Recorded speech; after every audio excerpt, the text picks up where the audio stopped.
We welcome you finally into Clarinda, Iowa, where we have many an internet issue here at Eberly Field, but none that we can't fix, as we are live from Eberly Field here in Clarinda as the A's will take on the St. Joseph Mustangs. It's the highway rivalry renewed here in Clarinda. St. Joe coming into this game, they're having a solid season, but not like their seasons that they're used to. They're 7-5 within the Mink League, and overall 9-6 on the season. Looking at the standings for the Mink Leagues, the Clarinda A's sit close to the top. They are second in the Mink League, only to the Carroll Merchants. Merchants are 13-4 in the league. Meanwhile, the A's are 10-1 in the league. 13-1 is the overall record for the Athletics. My name is Seth Morey. I thank you for joining us this evening. It is the bottom of the second inning. The Athletics are ready to bat. You have missed nothing so far except for an outstanding catch in right field by Grant Locken. As I said, bottom of two, nothing our score. No hits, no runs, no errors. On the mound today, it's Wyatt Doak for the visiting Mustangs, as he will take on Evan Bradshaw, the third baseman tonight. Here to start the bottom of the second inning. Once again, we thank you for joining us this evening, trying to put some of the issues that we've had with the live stream to bed here in Clarinda. This live stream is powered by KMI Sports. I do want to say that any of the issues that we've had is nothing from their end. All the equipment was generously loaned to me here in the booth, as that one's ball one outside to Bradshaw. It's strictly been internet issues for us so far this season. We hope you enjoy the broadcast tonight. We hope we can stream for longer than we normally do, as we have many issues. Strike one in there to Evan Bradshaw from Doak. We'll get to the starting lineups here in just a moment, as that pitch is going to be swung on and popped straight up towards shallow right field. Coming in on and making the grab is Frank Gall for the first out of the bottom of the second inning. Once again, we apologize for the issues that we've had with the broadcast. We hope that they are fixed now, as I do believe that the issue, and I don't want to bore anybody with any tech comments. I'll try to keep it light. The hotspot that I would run off of my phone was a little bit too weak. I have an iPhone 13. It's very outdated at this point, which kind of shocks me. But Mr. Luke Cox was generous enough to donate the hotspot from his iPhone 16, which I probably need to upgrade to now that I am learning the stakes. So now with one down, here in the bottom of two for the Athletics, it'll be Braden Olson, the catcher. Here's the pitch from Doak. That one's in there for strike two. Doak has an absolute cannon for a left arm. He's an outstanding pitcher for the Mustangs. He's going to try to put away their rival Athletics tonight. A's are on an absolute heater. They're 13-1 on the season. They haven't lost in a while, as that one's a big swing and a miss by Braden Olson, and the strikeout claims the second out of the inning for St. Joseph. So that will bring in the 9-hole hitter, Grant Locken. He just made an outstanding catch in right field to end the top of the second. Of course, we weren't lucky enough to have coverage of that, but I will tell you it was absolutely amazing. The only loss of the season so far for the Athletics came to the Carroll Merchants, but since then they've won 10 straight. Pitch from Doak, that one's high for ball one.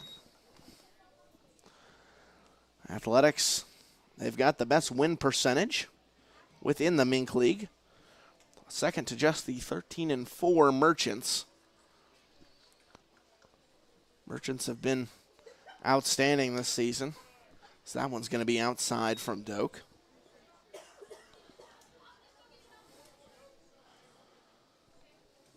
But it's been an impressive year for the Athletics. as they look to shut down their rival. This is a makeup game from early June that got rained out as that one's outside. Ball 3.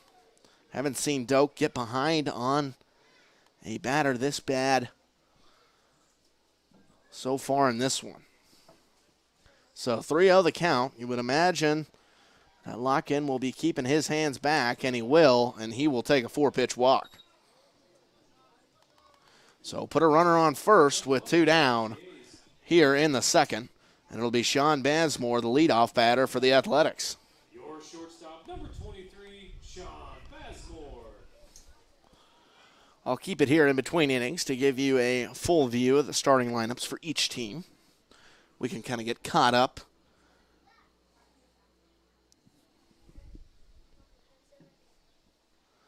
That pitch is low and inside, and I think Bazemore thinks it got a piece of him. He felt it hit his knee. Looks like home plate umpire disagrees, and Bazemore will have to put back on his elbow guard and get ready again. So ball 1 will be the count.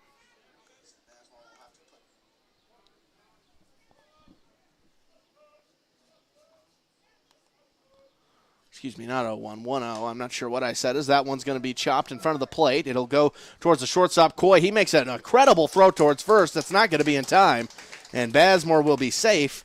The first hit of the game is an infield single for Sean Bazemore. Great job by Coy there at the shortstop position. Ranging over towards his right side, he was able to throw off of his back foot and fire it towards first, just barely not in time. Bazemore is not slow, I'll tell you that. One of the league leaders in the Mink League in stolen bases this season.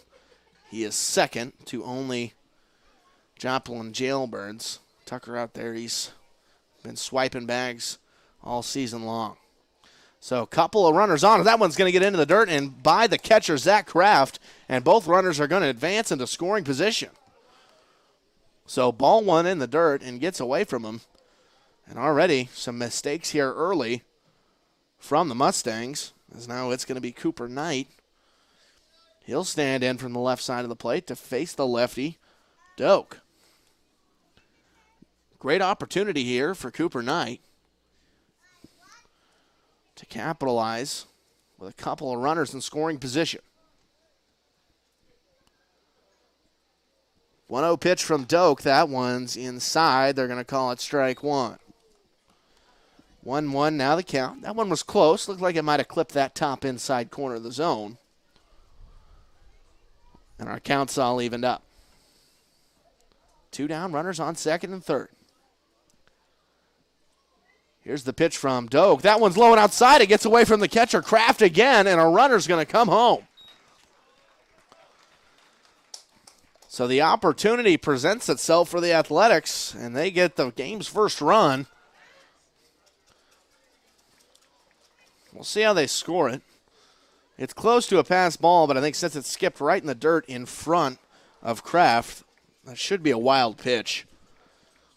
Kraft kind of did his best. But a couple of pitches in the dirt have resulted in the game's first run. So here's the 2-1 from Doak. That one's in there for strike 2. A couple of nice pitches dotted on the high inside corner of the plate for a couple of strikes, and then 2 of them went down in the dirt to let the runners advance. So it's Bazemore on third. 2-2 count for Knight.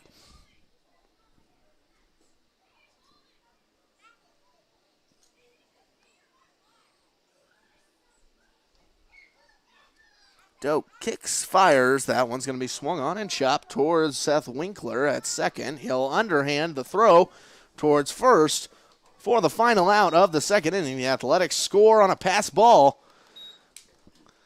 We will go to the top of 3 with our score 1-0 in favor of the Athletics. So now we will bring in the starting lineups. First for the visiting Mustangs. Batting first for St. Joseph is a shortstop. That's Chris Coy out there. Right fielder Frank Gall. He's batting second. In center field, it's Braden Lukehart. He's batting third tonight. Batting fourth is the first baseman, Jaden Little. Batting behind him in the 5-hole spot is the catcher, Zach Kraft. Batting 6th, the third baseman, Tyler Gundelfinger. Then behind him, batting 7th, is the second baseman, Seth Winkler. We just saw made that play in the inning. Then the designated hitter, Charles Stevens, followed up by the 9-hole hitter and left fielder, Carter Belton. Again on the mound for the Mustangs, it's Wyatt Doak, the flame-throwing lefty. And now the starting lineup for your home Clarinda Athletics. The A's are led off by the shortstop, Sean Bazemore. Behind him, the left fielder, Cooper Knight.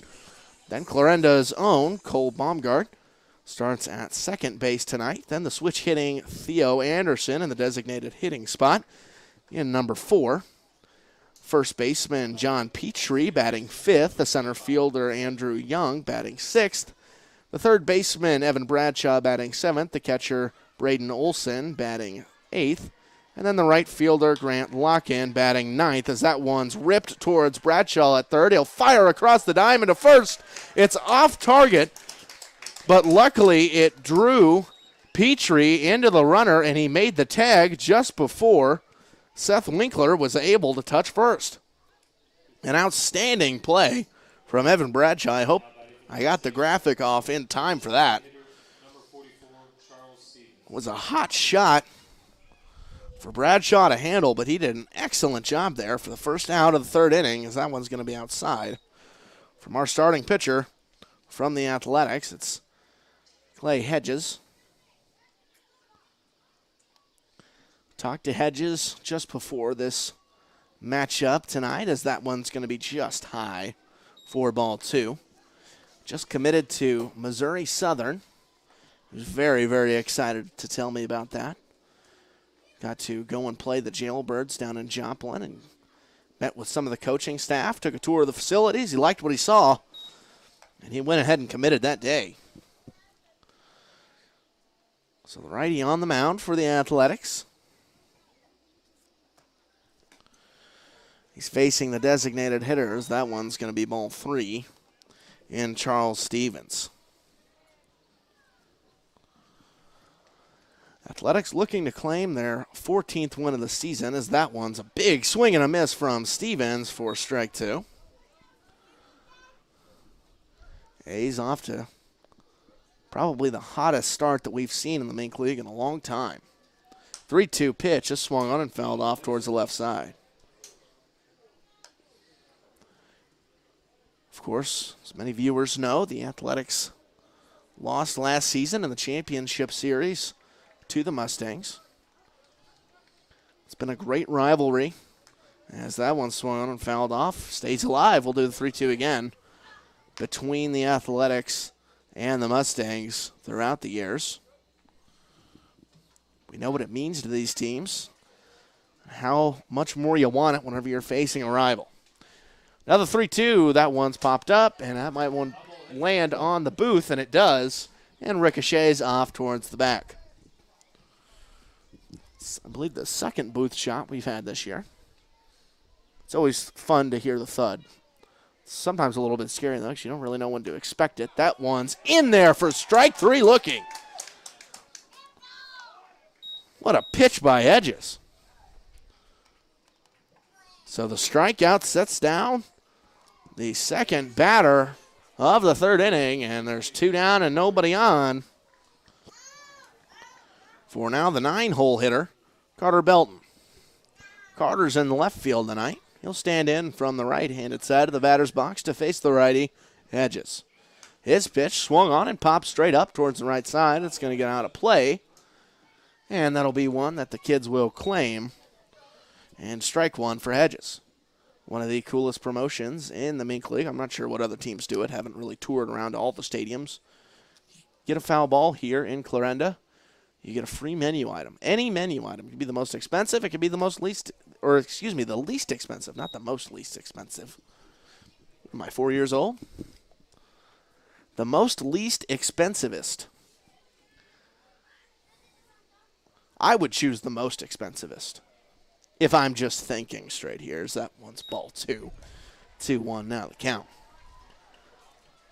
Super Nachos would be my pick if I just had to. I think I'm just hungry. I think that's the problem. We're only in the third inning. I might need a protein bar. 2-1 pitch from Hedges. That one swung on and fouled straight back. Scraped off the mask of Braden Olson there behind the plate for the Athletics, but he's all right. He's a tough old bird. Now standing back in is Carter Belton. 2-2, count all even up. Couple down here in the third. Hedges trying to finish off Belton. He'll rock and fire. That one's going to be just outside. Ball 3. We got another full count.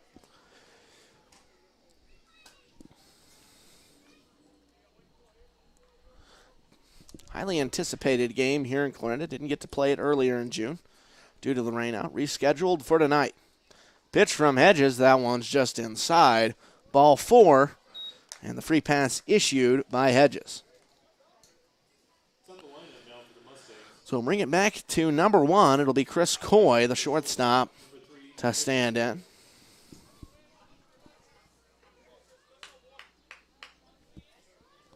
So Coy will get another crack at the pitcher Hedges. That one, a big swing and a miss by Coy. He was sitting fastball, and he got the off speed in the dirt. He was not ready for it. Got to feel good as a pitcher whenever you see a batter do that to one of your pitches. Throw back towards first is not going to be in time. Checking on Belton out there. Make sure he's not going anywhere. And that one's going to be low. 1-1, count now even. Another game going on, another rainout reschedule going on in the Mink League. It's the Mudcats and the Griffins playing in Nevada. They're 0-0 in the top of the third as that one's in there for strike 2.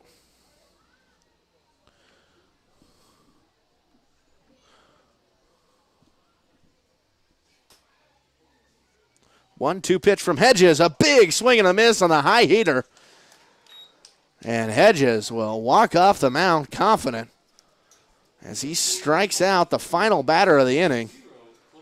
And we will go to the bottom of the third inning. 1-0 our score here in Clarinda. Back in just a moment.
Back in Clarinda as we get ready for the home half of the third inning. It'll be Cole Bumgart to stand in for the Athletics. He will kick off the bottom of the third. Wyatt Doak on the mound this evening. he can make that catcher's mitt pop as he will face Baumgart for the second time. That one will be swung on and fouled away for the first pitch of this at-bat.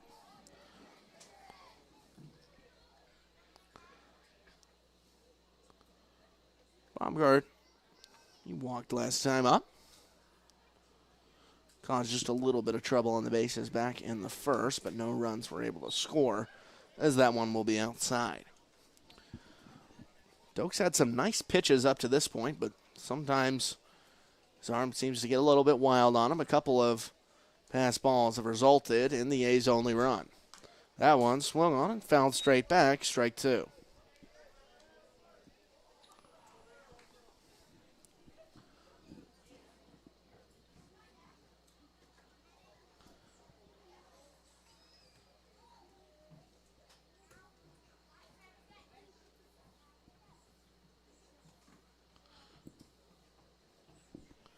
That pitch way away and out of the reach of his catcher, Kraft. And that's exactly kind of what I was talking about there.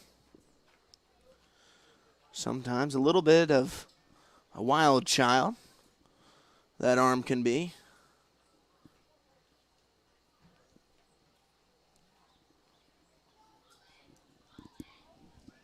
As that one's going to be low and inside. It'll scrape the dirt. 3-2 now the count. He was ahead 1-2 against Baumgart. Now Baumgart works at 3-2.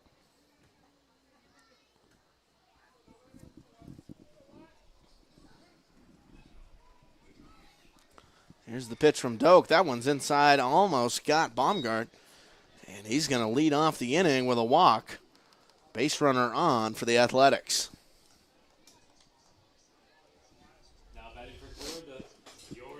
So now enter in the DH, switch hitting Theo Anderson. He's 6'8". If you see him on your screen, you're like, man, that guy looks taller than everybody else. He is.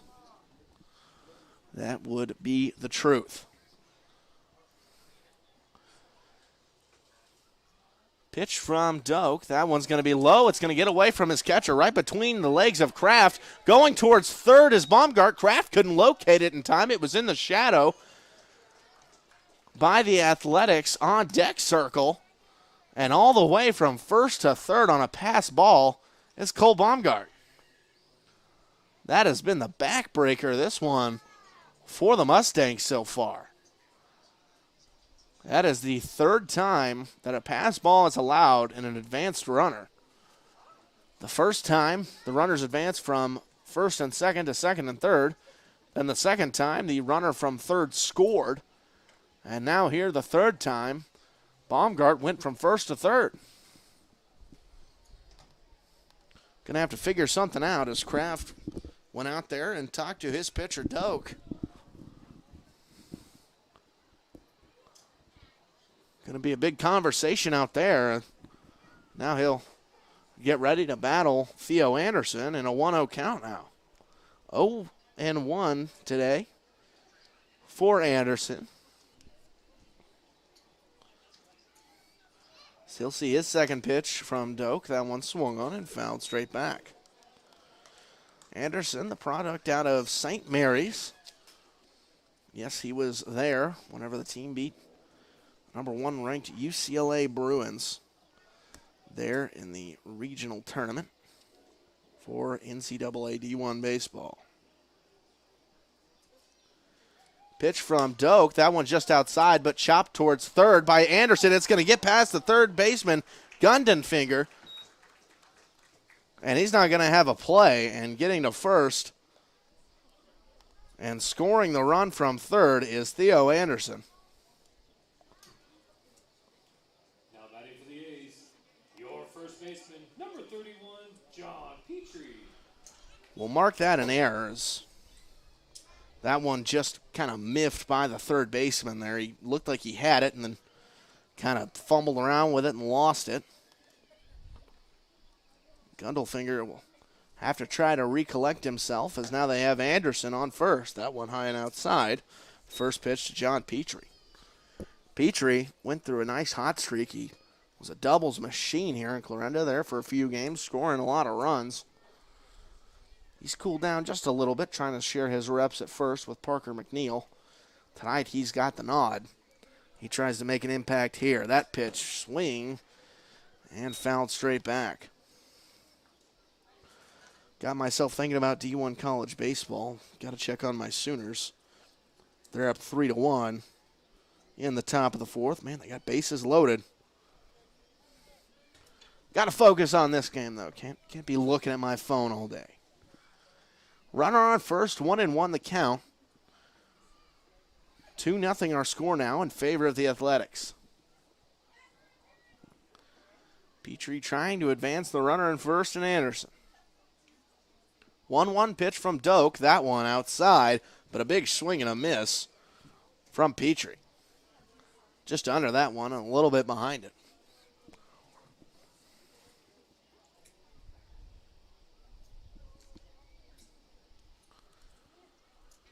So 1-2 the count.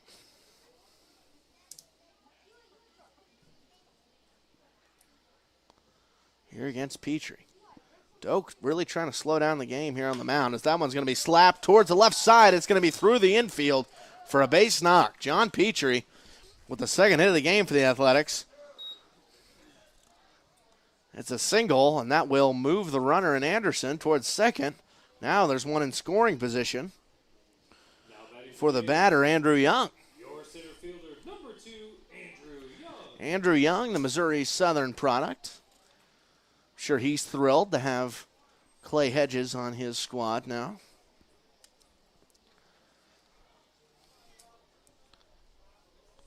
He was pretty darn good, I'll say, in his first season for the Lions. Covered one Missouri Southern game during the spring for Northwest. And he was definitely on my board to watch out for, as that one is in there for strike one. So runners on first and second. Athletics up 2-0, and nobody out here in the bottom of the third.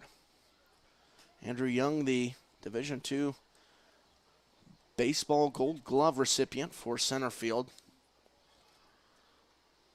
As that one's going to go way up behind the head of Andrew Young, and another wild pitch advances the runners into scoring position. I don't even know how that really happens. Just kind of an unfortunate series of events for Doak on the mound. He just completely missed everything. He almost hit Young in the head.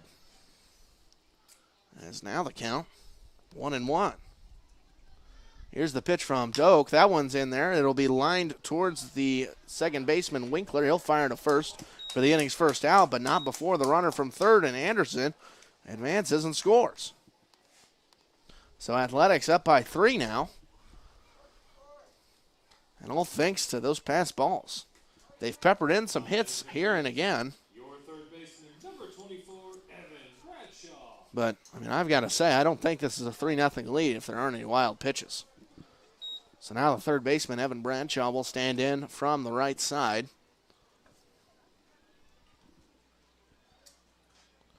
Bradshaw made an excellent play defensively, as that one's going to be in there on the outside half for strike one. Bradshaw's 0 for 1 so far today. He's in an 0-1 count. Runner on third is Petrie. Pitch from Doak, that one's high and inside for ball one. Maybe he's going with the old wild thing approach on the mound, you know, kind of never let the hitters know what your next move is. Be a little crazy out there. So 1-1 the count. Pitch from Doak. That one swung on. Line towards the third baseman, Gundelfinger, and he'll step on third. It's a double play. Score at 5. That was a really, really nice job by Tyler Gundelfinger to handle the hot shot liner at third by Evan Bradshaw, and then he stepped on the bag before Petrie could get back, and it's a double play. Oh, boy, did the Mustangs need that, and that will end the third inning as we go to the fourth. Athletics up 3-0 back here in just a moment.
Back here in Clarinda as we ready for the beginning of the fourth inning. Leading it off will be the right fielder for the Mustangs, Frank Gall. Frank, a Northwest Bearcat. Know him all too well. The typical leadoff hitter for Northwest as he will look at strike one right down the middle from Clay Hedges. Frank's 0 for 1 tonight. He struck out against Hedges in his first at-bat. Gall led the Bearcats in average. He batted .354 as he fouls one off for strike two. He batted .354 throughout the course of the season. He had 81 hits, led the team in hits as well. He was second in doubles, first in triples, 17 doubles, 6 triples, 13 home runs, and 55 RBIs for Gall as he will line one. A little chopper towards Petrie. He'll fire over to the pitcher, Hedges, and he thinks he was there in time, and he wasn't. And it will be an infield single will score it for Frank Gall. Was just about to mention his stolen bases.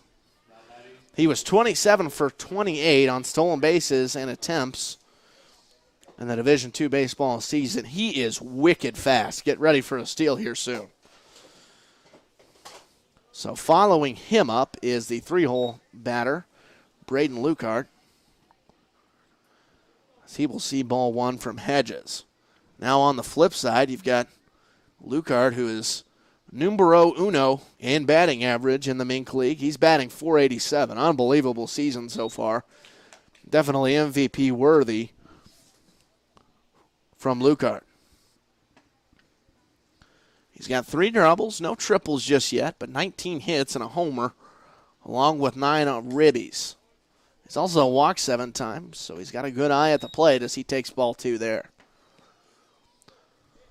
Gall on first. Has not made a move towards second yet. A little bit shocking, but we'll see if he goes here. 2-1 the count. Here's the pitch. That one's just outside from Hedges. 3-1 now the count. Hedges, a very animated pitcher. He's not small either. He's a big dude on the mound. He's tall. I would estimate, whenever I was standing next to him, I would estimate he's probably 6'4", 6'5".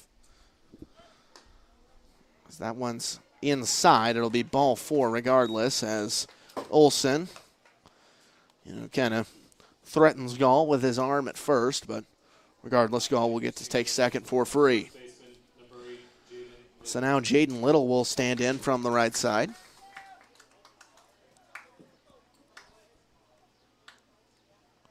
He's 0 for 1 so far today.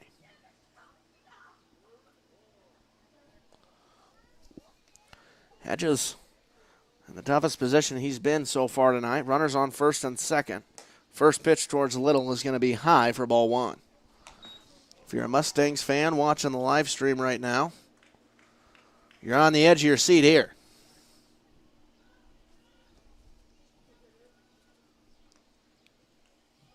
1-0 pitch from Hedges. That one's high. 2-0 now the count. This is a great situation for Jaden Little.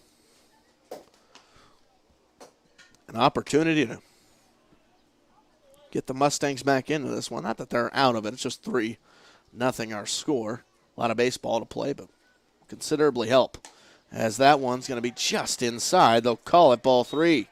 So 3-0 now the count against Little. This is the marquee matchup.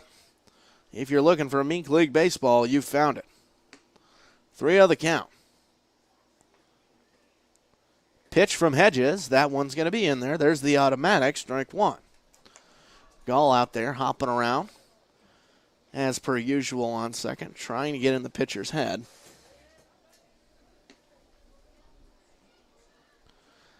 Hedges will check on Gall at second. Now he'll come towards the plate. That one's in there for strike 2. Little really thought that was a ball. I think that one looked pretty good, though. He's not terribly surprised, it doesn't seem. Now 3-2 the count, all filled up. Big pitch here for Hedges. 3-2, swing, and a foul ball. Let's do it again, why don't we? Not just a big pitch here for pitcher on the mound in Hedges, but just a big pitch for the Mustangs squad, even though we're only in the 4th inning. And we'll have time at the plate by Little. He'll wipe something off of his eye. He got dirt in his eye, gnat in his eye, something. I don't know. It's bug season. I know that. So he'll come ready for the 3-2. Hedges at the belt. Kicks, fires. That one swung on and missed.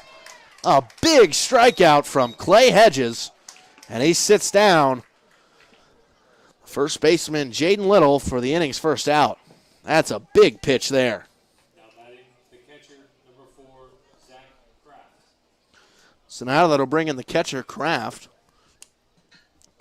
He's got another opportunity now with one down against Hedges. Hedges would love for Kraft to roll over on one. He's got a good opportunity. Righty-righty the matchup. First pitch from Hedges, both runners going. Throw down towards second is going to be just barely not in time. Excellent throw from Braden Olson, just a little bit too high to catch the runner in Braden Lukart. So now the runners will advance to second and third. Had to feel like that might have been coming. 1-0 is our count at the plate. Got a couple of fast runners on. You got to try to take advantage of that and get out of the double play, and they did just that. So Hedges will try and reset himself. Now you just got to focus at the batter. 1-0 pitch. That one swung on. Popped straight up towards the right side in foul territory. Petrie making an effort at it towards the dugout, and he makes the grab. A great play by John Petrie. So now 2 down. That's a huge out for the Athletics. Wasn't quite as epic as Mike Moustakis diving into the dugout, but it sure was a dandy. Fortunately, our camera did not capture that far into the dugout, but he was pretty close to all the players. We'll just say that. So now 2 down. That'll bring in the 6-hole hitter, Tyler Gundelfinger, and that one's fouled off towards the right side.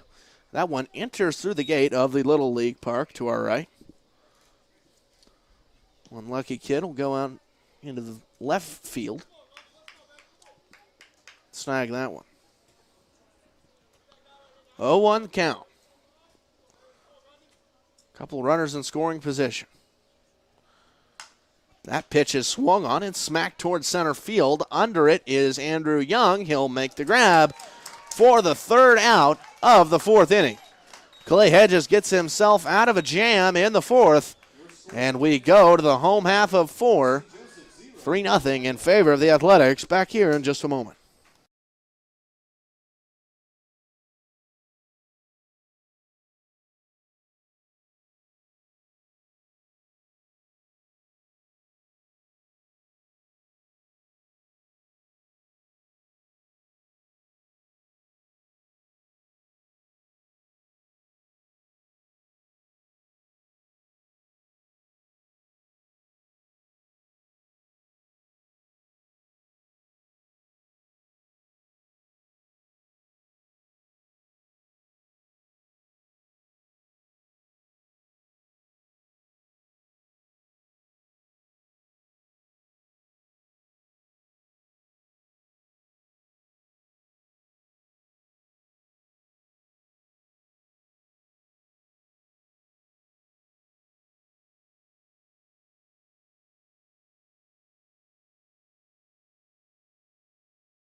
So we have a little bit of a change here in our scoreboard that I will correct. The Athletics will now have 3 hits. We will take away the error from the Mustangs, give the Athletics an error, and no hits from the Mustangs. The Frank Gall infield single was officially ruled as an error. And the Athletics chopper that was ruled an error was actually ruled a hit. So now that first pitch is going to be in there at the top of the zone. Strike 1 to Olson.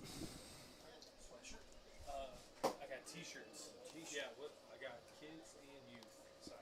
What size you want? So 0-1 is the count, and that one's going to be in the dirt. Bounces away from the catcher. Luckily, nobody on base, so that one does not hurt the Mustangs in this situation. 1-1 now our count. A's trying to get on their way to have their 14th win of the season. They've got to get past the Mustangs, though. Always tough every year, no matter what the record says. As 2-1 is now the count against Olson. Olson's 0 for 1 so far today. He struck out against Doak. That one's low and inside. 3-1 now the count.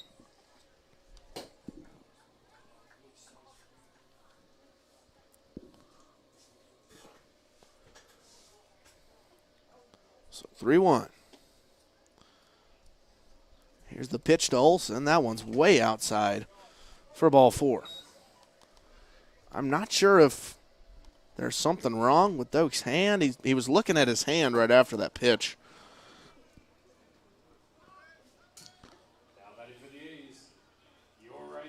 Sometimes it kind of looks like he's trying to throw a greased hog. It's just not really working. So now that'll bring in the right fielder, Grant Locken. Locken, in his one plate appearance, walked. So nobody down. Runner on first is Olson. That one's going to be low and inside for ball 1. Olson, I'm sure, has no intention of stealing second, especially with all the wild pitches that we've seen out of the pitcher, Doak. I really don't blame him. He's got his hands on his knees. Pitch from Doak. That one's in the dirt. Bounces away from the catcher, Kraft, just a little bit. He's able to corral that one, though. 2-0 now the count.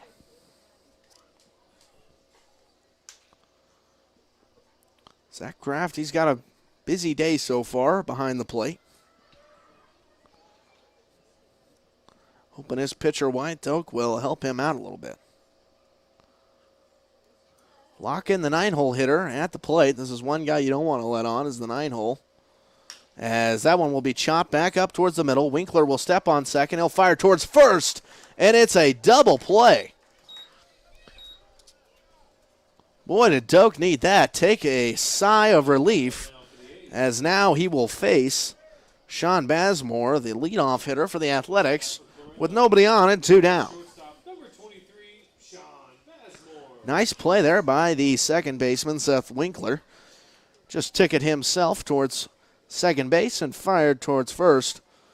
Really fairly easy. Not a lot easy about it whenever you're at second, but looked easy from here as that first pitch is in there for strike 1 to Sean Bazemore.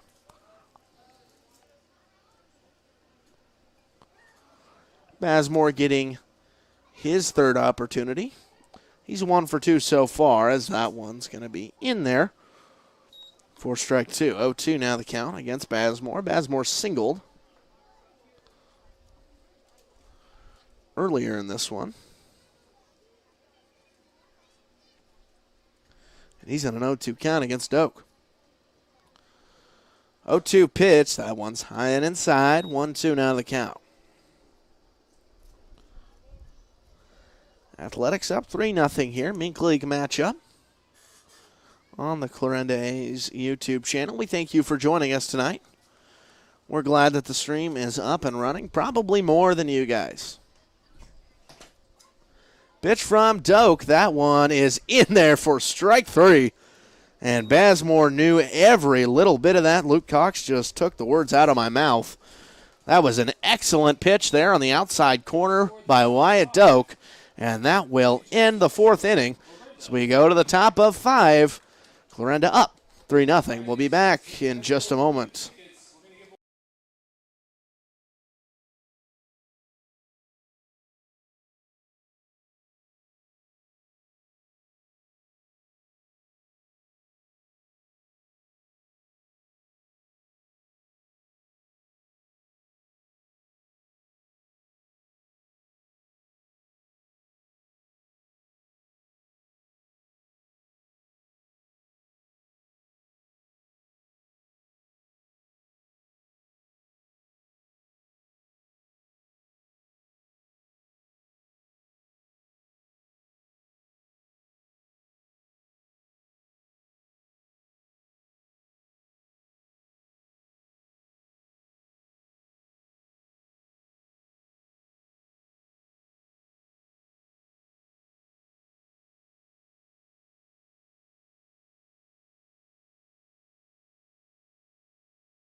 Back here in Clarinda, we thank you for joining us on this beautiful evening here in Iowa. As leading off the inning for the Mustangs here in the top of the 5th is the second baseman, Seth Winkler. He had that outstanding double play back in the 4th, as that one's going to be popped up towards shallow left field. Coming in on it is Bazemore, the shortstop, and he makes the catch for the first out. So 1 pitch, 1 out for Clay Hedges on the mound.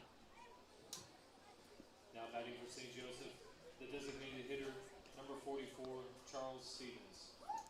Good hustle there by Bazemore. The shortstop went all the way over towards foul territory there in shallow left field. So now Hedges will face the designated hitter, Charles Stevens. He'll slap one towards right field. Lawkins got that. 2 pitches, 2 outs.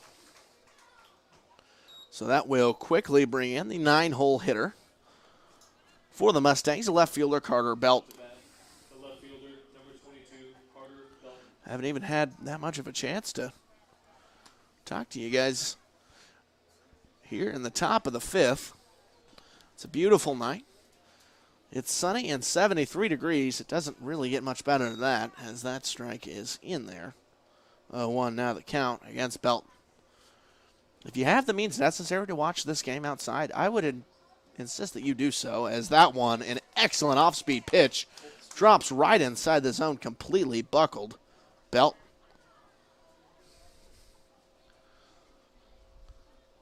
Hardly even getting to talk about the weather with the outstanding pitching that we've seen from Clay Hedges. 0-2 pitch, swung on and missed. The inside heater there on the inner half of the zone. Nothing that the batter, Carter Belton, could do about it. We'll go to the bottom of the 5th inning very quickly here in Clarinda. A's up 3-0.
Wyatt Doak will get the 5th inning of action here in his start for the Mustangs. He's allowed 3 runs to score. All of those runs have scored by way of the pass ball or wild pitch.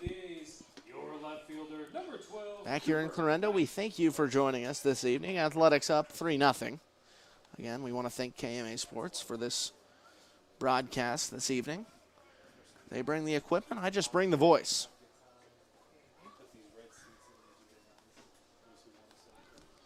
So leading off the inning for the Athletics is left fielder Cooper Knight. He'll stand in from the left side of the box to face the lefty on the mound in Doak. That one's going to be there on the outside corner for strike 1.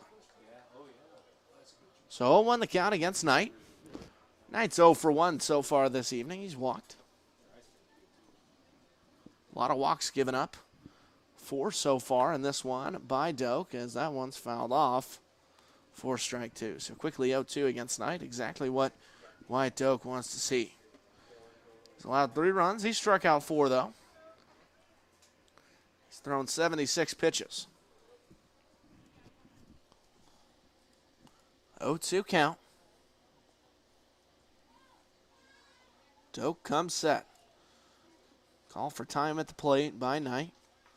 He'll quickly step back in, recenter himself, and get ready for this 0-2 count. Nobody on, just starting the bottom of the 5th. Doak at the belt. He'll kick and fire. That one swung on and fouled off towards the left side. That was a hot shot back behind the concession stand to stay alive, 0-2.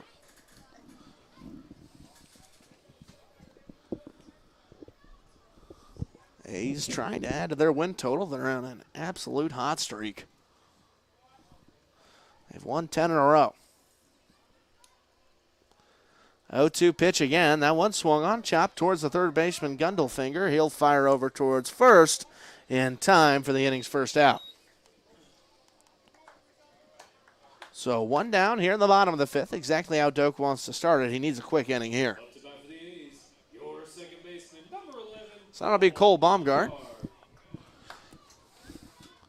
He'll take his cuts. This is his 3rd plate appearance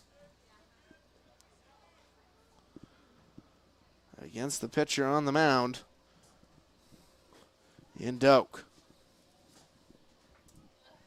First pitch from Wyatt. That one's going to be on the upper half of the strike zone for strike 1.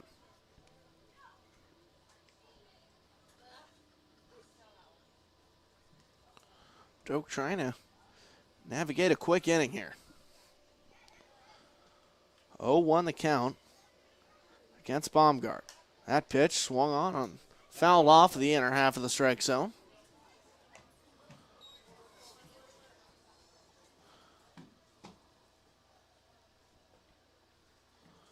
Baumgart, he's walked a couple times.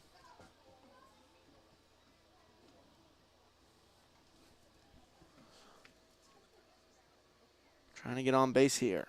0-2 pitch. That one swung on, once again on the inner half. Foul off. Looked like the same pitch there. Baumgart just trying to stay alive. Work this count as well as he can.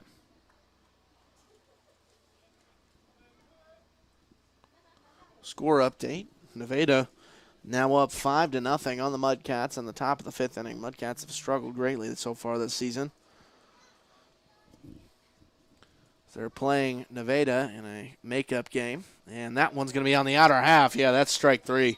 An excellent pitch on the outer half for strike 2.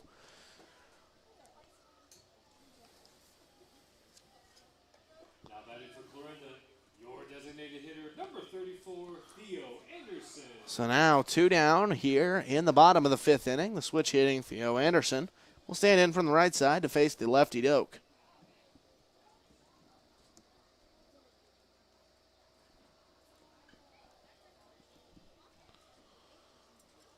0-0 pitch. That one swung on and popped straight up towards the right side into foul territory. First baseman Little over there trying to make a play. It'll be just barely out of play. And no harm done against Anderson except for strike 1 on the count. Athletics trying to get a little bit of revenge. Next up on their tour is the Mustangs this evening, a highly anticipated matchup, especially this being their first time meeting after the finals series last season. Here's the 0-1 pitch from Doak. That one's outside. 1-1. Count now evened up. Theo Anderson, the St. Mary's product. Talked to him a lot throughout the course of the season. He hopes he can kind of work on his mechanics here in the Summer League. It's a great spot for collegiate athletes to try and fine-tune some of their mechanics like that as he slaps that one foul way too early on it on the outside half. That'll be strike two. Theo's first game, he flew out towards the warning track just a couple of times. Big guy, he's sure's got a lot of power. He's just got to find it. I talked to him, and he promised me by the end of the season those would be up and over the wall. The time is ticking, Theo. 1-2 is the count. Pitch from Doak. That one swung on and fouled straight back by Anderson. Nice job by Theo. Quick first couple of outs for Doak, and Theo's kind of slowing down the game, making Doak be out there longer than he wants to. It's one of the best parts about baseball, the game within the game. We'll do the 1-2 again. There's a big gap right up the middle. I'm sure Anderson's licking his chops at that. 1-2 pitch. That one, a big swing and a miss on a pitch in the dirt.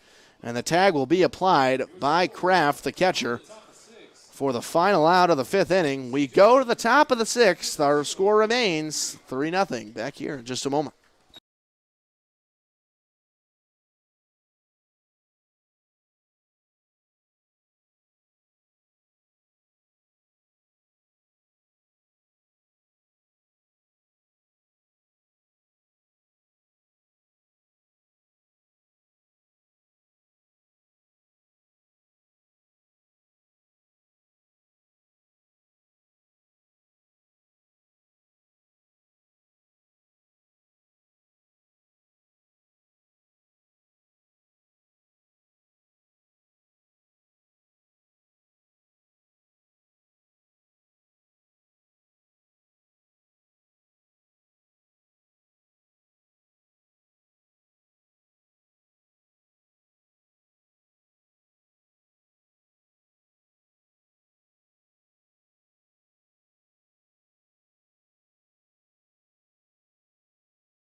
Back here in Clarinda as we get ready to start the sixth inning.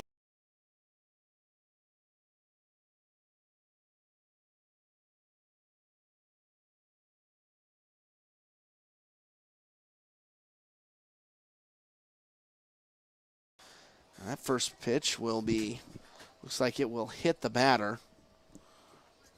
That was Chris Coy, the leadoff hitter, so put the leadoff hitter on. That's exactly how you want to start the sixth inning, especially whenever you're down by 3.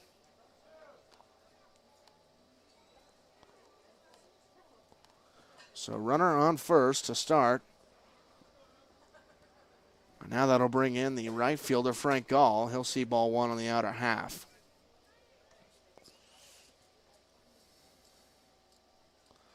Not the first base runner allowed by Hedges this evening. He's been doing extremely well, though, on the mound.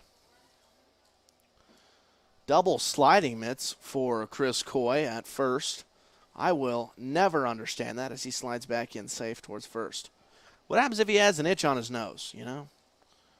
You ever think about that? What if he's got to tie his shoe? He'll slide back in towards first again. You know, you would think that one would do it. You know, you just slide in with that arm. But I guess, you know, sometimes it's inconvenient to slide in with one arm. So for every situation, when in doubt, put on a couple sliding mitts as that one's in there for strike one to Frank Gall. 1-1 now our count. Gall bats from the left side of the plate, one of the only lefties that Northwest had on their squad throughout their season. 1-1 pitch from Hedges. That one is tapped. It'll be a dead ball. Went off of a piece of equipment of Gall's for strike two. So 1-2 the count.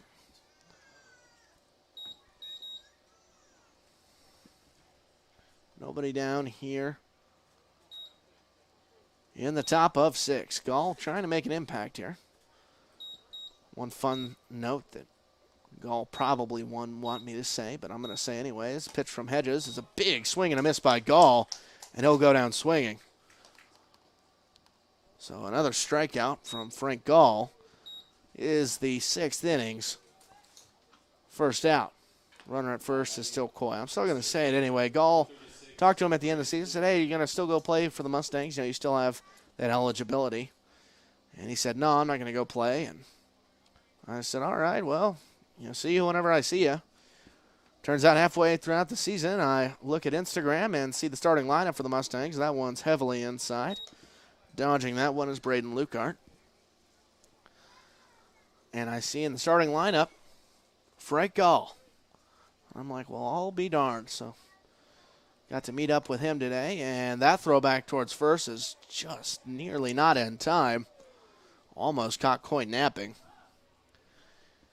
And one thing that I'll mention, he didn't want me to mention, he's 25 years old. He is what we like to call the old man of the group.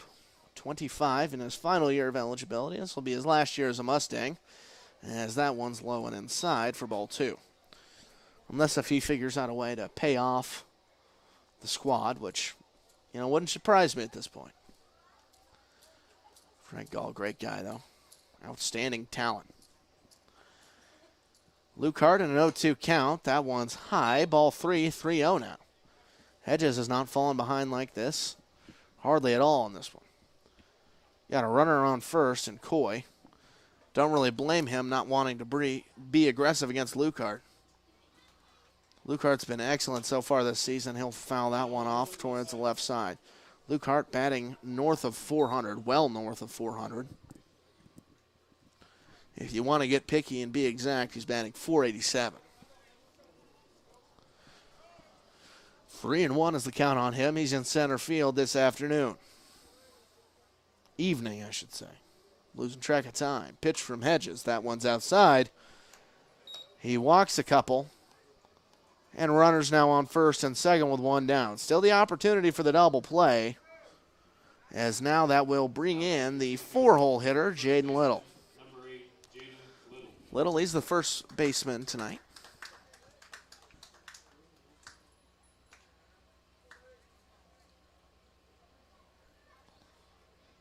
Got a comment in the section. Gall is unk for sure. That is absolutely correct.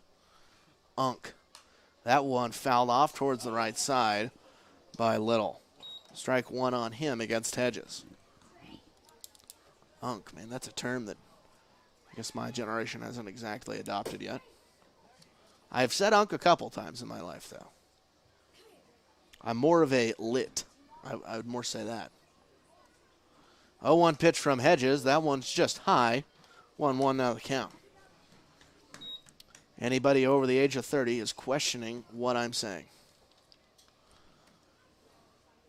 So 1-1 here against Little. Runners on first and second. It's Lukart at first, Coy at second.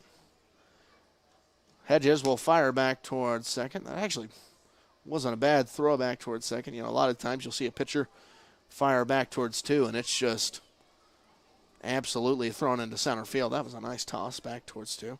No chance really to get Coy. So now we'll see the 1-1 pitch come to the plate.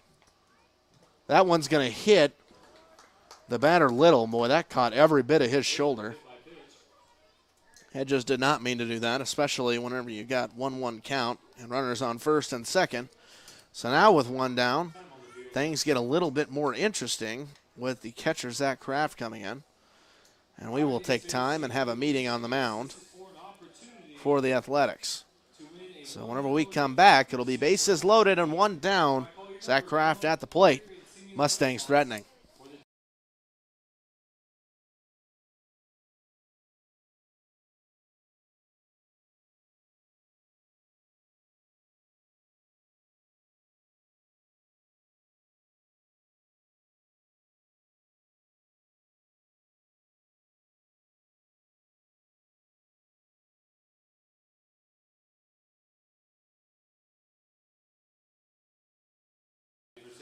All right, meeting on the mound has concluded. Now we bring it back. Bases juiced, one down. Big situation for Clay Hedges on the mound. That pitch is going to be swung on line back up the middle, and a tremendous catch made there by the second baseman, Baumgart. He saves a hit into right center field, and that'll be out number 2. That's a big out number 2 as well. There was almost a double play opportunity for Baumgart to step on second and get out Lukart, but he scurried back towards the bag in time. So now it'll be 2 down here in the top of the 6th.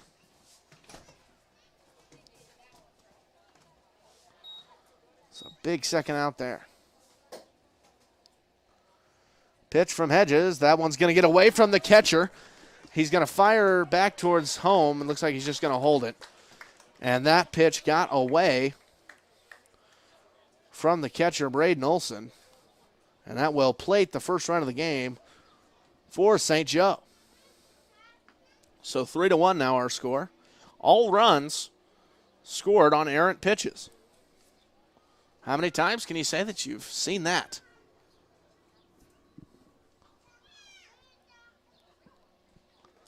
That one's high for ball 1. New batter now.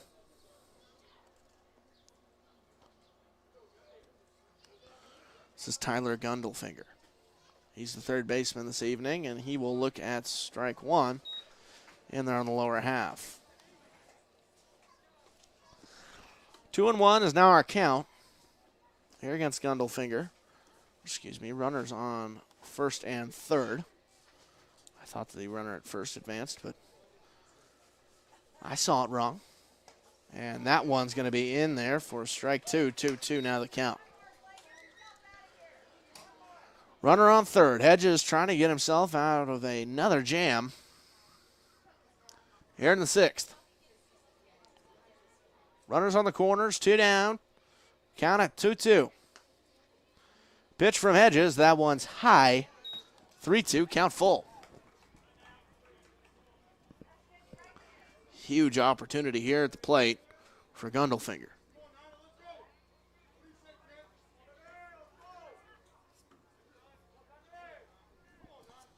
Here's the pitch from Hedges. That one swung on, chopped towards the third baseman, Bradshaw. He gloves it, fires towards first. The scoop at first by Petrie. It's the final out of the inning. That was an excellent play all around. A nice little jump throw running towards his right by Evan Bradshaw. And he fired towards first in time. And he owes Petrie a steak dinner for that pick at first. So we will go to the bottom of the 6th. Our score now 3-1. Mustangs move the needle just a little bit as we go to the home half of the 6th.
back here in Clarinda as the throwdown will go towards second.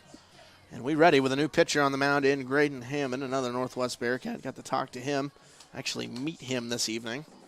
Had yet to speak with him. He's on that Northwest team that I covered. Your first baseman, number 31. He will face John Petrie, the first baseman tonight. Just made that nice pick at first. He's 1 for 1. He had a nice single through the left side of the infield. So Hammond's first pitch will be low and outside to Petrie.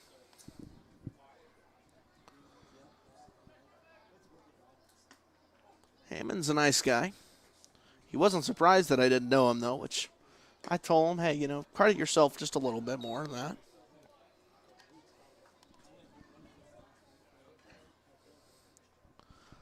Very young pitcher in Hammond.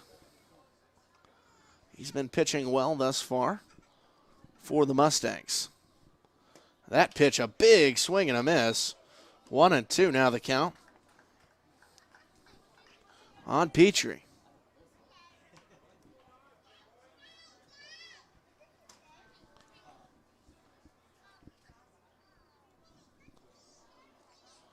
Here's the 1-2 pitch from Hammond. That one slapped hard towards shortstop Coy. It's too hot to handle. And it's another base hit. Call it 2 for 2 for John Petrie. Boy, that one was slapped. That sounded like a perfect. And MLB The Show. If you young kids know what I'm talking about. Video game stuff from John Petrie. He leads off the inning with a base hit. So now Andrew Young will take ball 1 against Hammond. Young, a fellow MIAA foe. He plays for the Missouri Southern Lions. 1-0 pitch from Hammond. That one's in there for strike 1.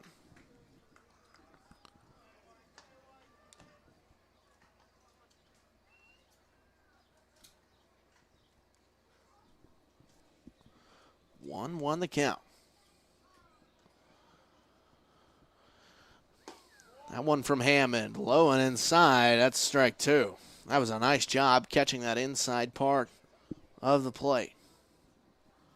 So 1-2 the count, nobody down. Petrie led off the inning with a sharp grounder past the shortstop Coy. That pitch, a big swing and a miss from Andrew Young. And really a nice job by Andrew Young. He almost kind of got in the way of the throwdown towards second that Kraft was kind of trying to make. That right there is the game within the game. Petrie steals the base at second. The big first baseman swipes a bag. The dugout absolutely loved it. And it kind of looked like it may have been inadvertent, but still, Andrew Young kind of got in the way of that throw, as that one's going to be lined right back up the middle by Bradshaw. A nice diving play by Winkler, and he will throw towards first for the inning second out. That was an outstanding backhand play by Winkler. So 1 pitch, 1 out. That retires Bradshaw and will give way to the catcher, Braden Olson. That one was shot right back up the middle on a nice backhand play by Seth Winkler. Gone down the batter at first, as that one's going to be on the outside half for strike 1. Hammond doing a nice job. He gave up the leadoff single to Petrie, who now stands on second. But since then, he's been lights out. Throwing hard this evening. 0-1 pitch. That one's in there for strike 2. Olson thought that one was going to be inside, but the off-speed pitch came right back inside the zone for strike 2. The Mustangs have their camouflage hats on, and whenever Hammond turns exactly the way he is right now to look towards the runner on second, it looks like he doesn't have a hat on. That pitch low and outside for ball 1. Not really sure why I mentioned that. It's just something I noticed whenever he was looking back towards second. I was like, man, does he even have a hat on out there? I feel like you have to have a hat on. But he does. Just St. Joseph trying to hide him from us. Here's the 1-2 pitch to Olsen. That one's going to be low. It gets away from the catcher behind the plate, Kraft. And the wild pitch plagues the Mustangs once again as Petrie will advance to third.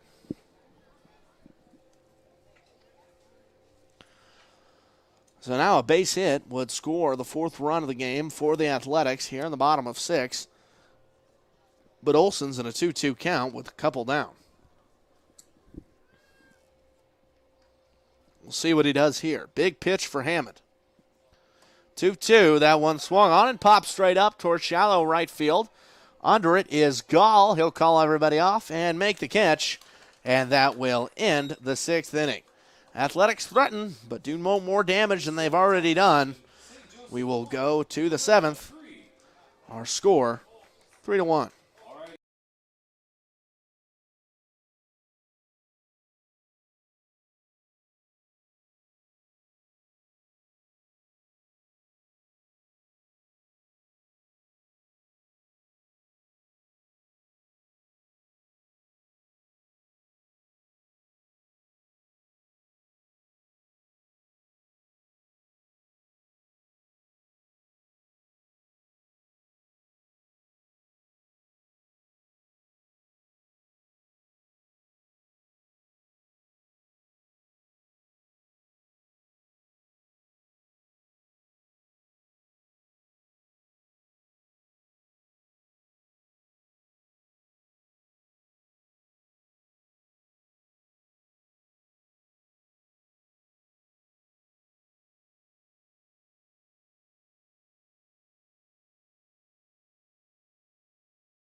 Back here in Clarinda, new pitcher on the mound for the Athletics. It's John Lent, so you can close the book on an outstanding start by Clay Hedges.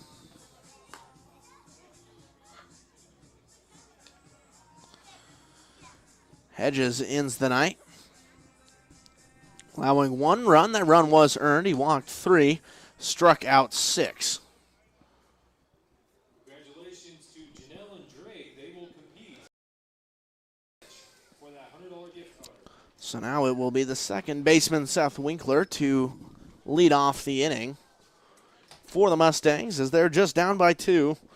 And it's a land of opportunity for St. Joe. Up the bat for the Mustangs, the second baseman, number 25, Seth Winkler. Winkler going to try to get some fire started here.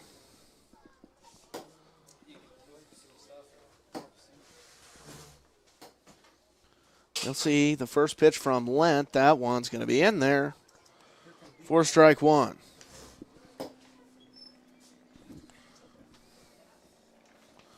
So 0-1 now the count against Winkler.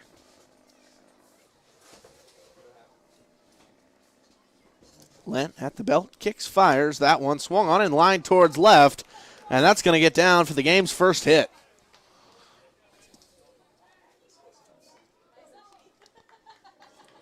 So the Athletics give up their first hit of the game after taking out Clay Hedges.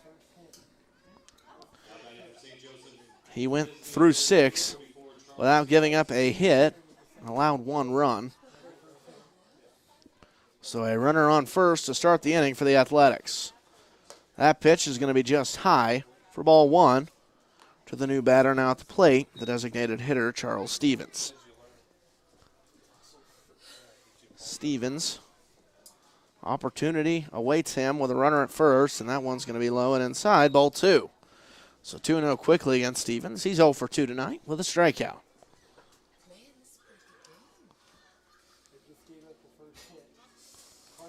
Lent checks on the runner at first and Winkler. Comes set, kicks, fires. That one's inside. It'll get away from the catcher, Olson. And a free base for Winkler. Lent trying to get it together here on the mound. But he's 3-0 to the designated hitter. If I know anything about baseball, just looking at Charles Stevens and his stature, he can put one out over the wall and tie this one in a hurry. 3-0 the count. Here's the pitch from Lent. Swinging away is Stevens. He fouls that one off. So he got the green light on a 3-0 count. Does not come up with anything, though. 3-1 now. Lent. He'll fire, and that one's high for ball 4. So runners at first and second, now nobody out. So that'll bring in the 9-hole hitter, Carter Belton. Now batting, the left fielder, number 22, Carter Belton. Couple of runners on, nobody down. Great opportunity here for the Mustangs. Belton, the 9-hole hitter, will stand in from the right side of the plate. Boy, wouldn't you just love a triple play?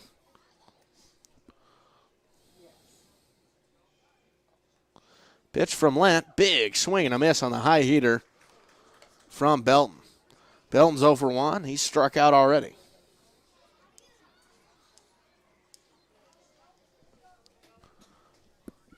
Great opportunity here for Belton. Lent trying to get his first out of the inning. 0-1 pitch. That one, another big swing and a miss by Belton.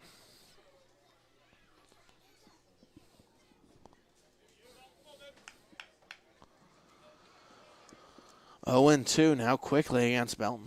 Exactly where John Lent wants him.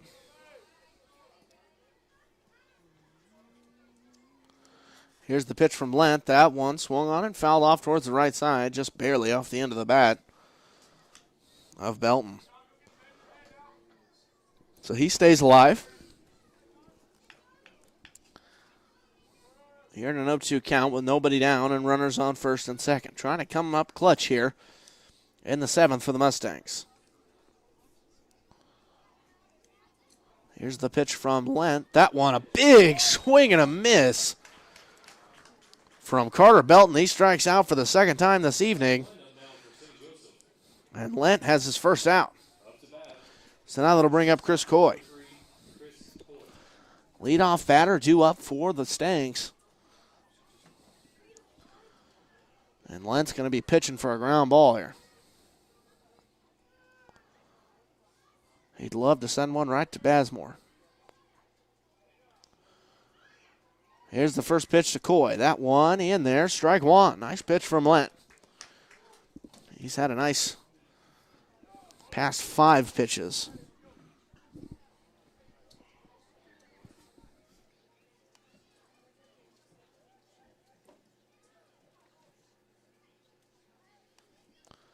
That one high, it's going to hit right off the center of the back of Chris Coy, so load him up.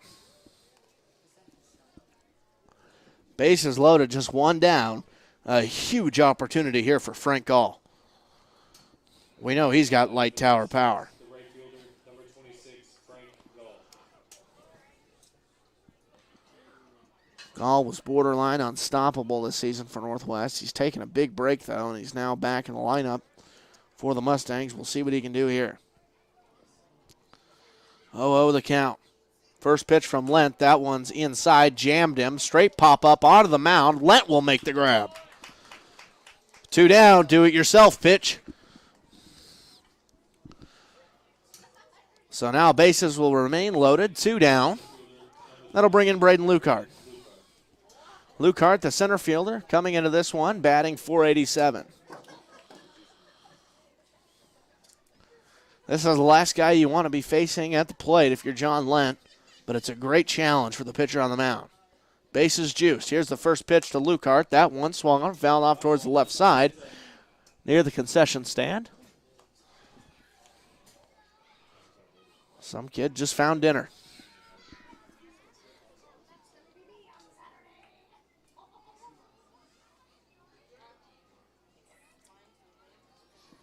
Oh, 1 the count. Lent comes set.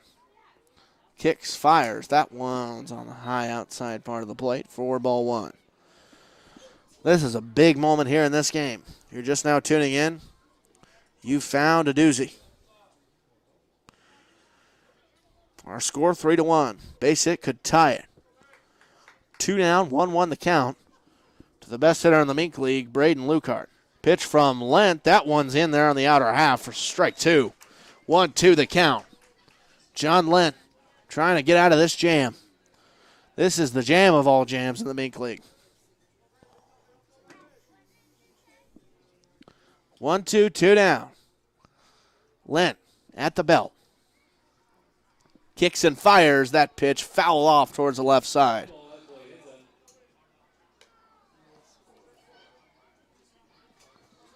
So staying alive is Lukart. But he's in a 1-2 count, trying to work it back, but Lent is absolutely attacking.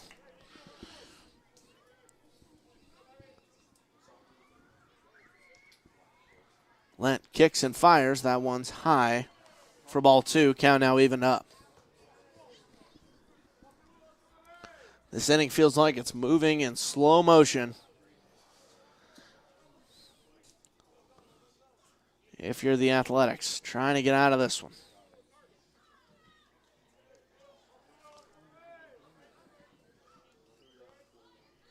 2-2 pitch from Lent. That one is going to be just low. Man, that one looked good. They'll call it ball 3. Count now full. Runners will be on the move. 3-2, 2 down. Top of 7. Athletics up by 2. Lukart at the plate. Runners will be going on the pitch. Lent fires. That one gets away from the catcher. It will be a walk. Runners will not advance any further. 3-2 now our score with the bases still loaded.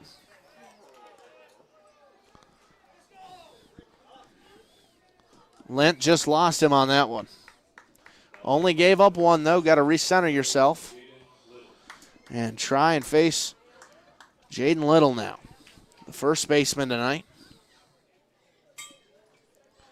It's a fresh count, fresh opportunity for Lent. Little's 0 for 2. He's struck out once. Here's the pitch from Lent. That one's high for ball 1.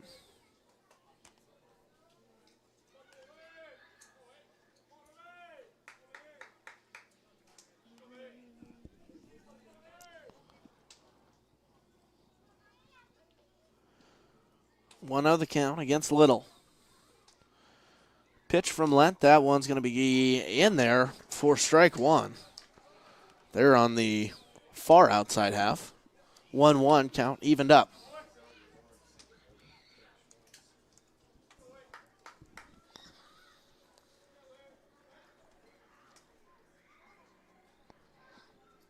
One pitch from Lent. That one's in there. Strike 2.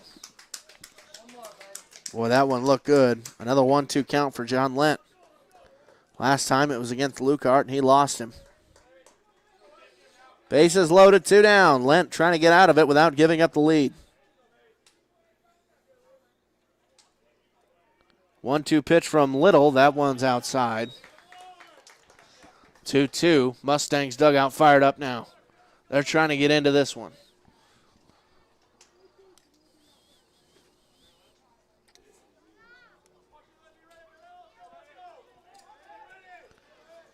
Two pitch from Lent. That one, a big swing and a miss. John Lent gets out of it.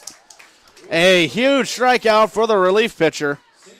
How about that for your first inning of relief? Let's get the board set up if we can. So John Lent gets out of it. And the Mustangs record their first hit of the game. Our score now 3-2 in favor of the Athletics still. We will keep it here, though, as it is the 7th inning stretch here in Clarinda. And as a new tradition, we have the Hy-Vee cornhole toss. We have our 2 contestants down low. Each contestant will have a chance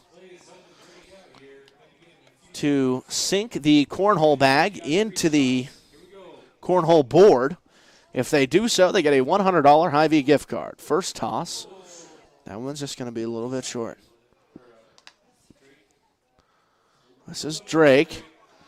Oh, he's really got to add some oomph onto this one. That one just barely misses the edge of the board. Never done play-by-play on something like this, but there's a first time for everything. That first one, dangerously close.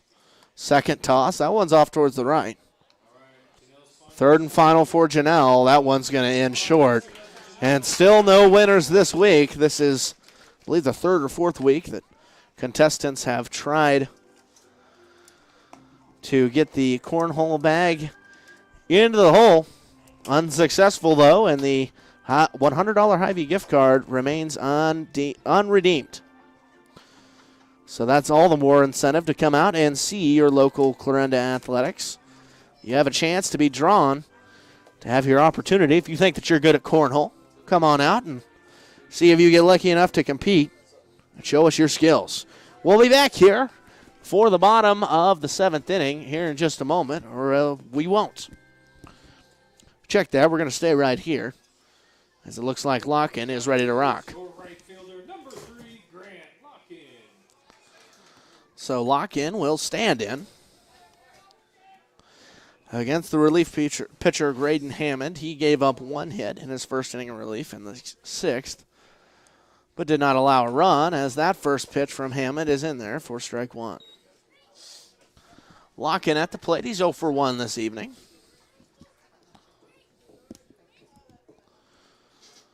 Athletics would love some insurance runs. 1-run games tend to get a little bit hairy, as that one's outside. 1-1, now our count. A's come into this one. They're 13-1 on the season. Mustangs 9-6. 1-1 pitch to Lock-In. That one's going to be inside. Ball 2. Lock-In, the 9-hole hitter. Athletics would love to get him on for the top of the lineup. It would be Bazemore, Knight, and Baumgart. If Lock-In can get on. 2-1 pitch from Hammond. That one's going to be low and outside. Ball 3. So 3-1 now to the 9-hole hitter. If I'm Grant Lock-In, I'm ready to swing away. He's going to be aggressive here against the 9-hole hitter. Pitch from Hammond. That one's in there, and it's going to be driven up back towards the middle. Coy gathers and fires towards first. Man, what a rip by Chris Coy. Holy smokes. I think I saw flames come off of that ball as he released it. Absolute cannon of a throw by the shortstop, Chris Coy. Guns down Grant Lock-In for the first out of the inning.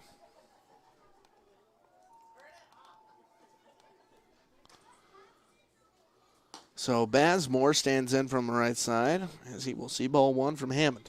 We knew it was going to be an aggressive pitch there from Hammond, just didn't know how aggressive, and resulted in a chopper up the middle and the putout from 6. That one's low and outside, 2-0 now against Bazemore, falling behind. Bazemore's 1 for 3, struck out twice. He also has a single. 2-0 the count. 1 down here in the bottom of the 7th inning. Pitch from Hammond. That one's in there. Strike 1. We got an instant classic brewing here on the Clarinda A's YouTube channel. It's a Mink League matchup. And it's a 3-2 ball game. That pitch going to be chopped back towards the second baseman, Winkler. He'll fire on the run towards first. Another nice play by the infield of the Mustangs for the second out. So 2 down, a couple of nice plays by the middle infielders, Coy and Winkler. And that will bring up Cooper Knight with 2 down. Number 12, Cooper Knight.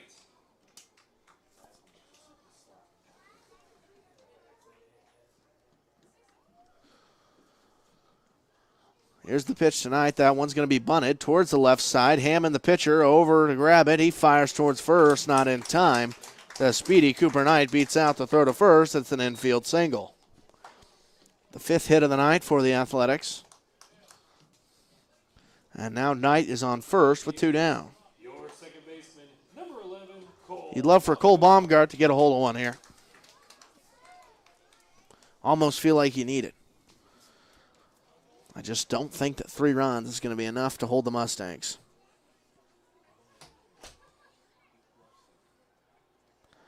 First pitch, that one's outside. Ball 1. Hammond is throwing it hard. Obviously, everybody throws it hard, but I feel like Hammond adds a little bit of extra pop to the catcher's mitt whenever he's up. As that pitch is a little half golf swing there by Baumgart, not what he wanted. Tried to hold his swing up, was unable to. 1-1 now the count. Knight at first. Surprised he hasn't tried to steal yet.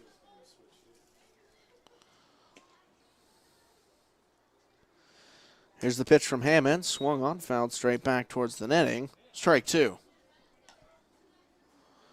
Anderson awaits his opportunity on deck.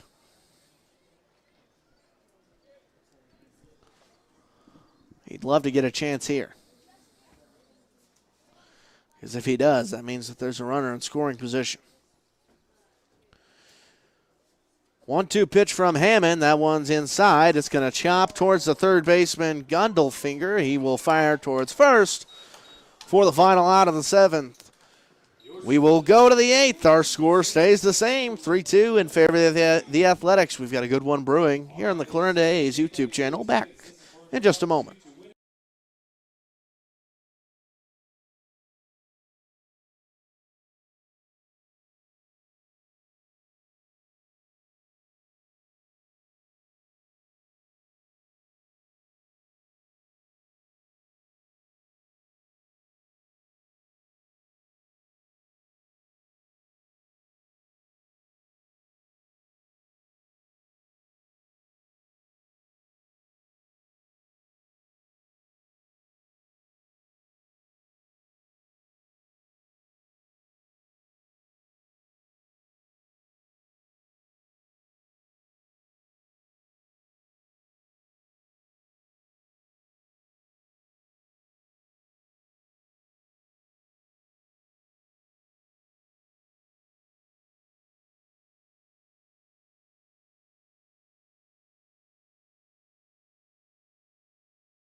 Back here in Clarinda, defensive substitution, and third baseman, now Andy Gill. He subbed in for Evan Bradshaw. I feel like it's not the first inning that Gill's been in at third. I could be wrong. I think that this is the second inning that Gill has fielded at third. I don't really trust my judgment, as I had 5 hits on the board for the Athletics, and I was wrong on that. So Lentz still on the mound. His first pitch is going to be in there for strike 1 on the high outer half.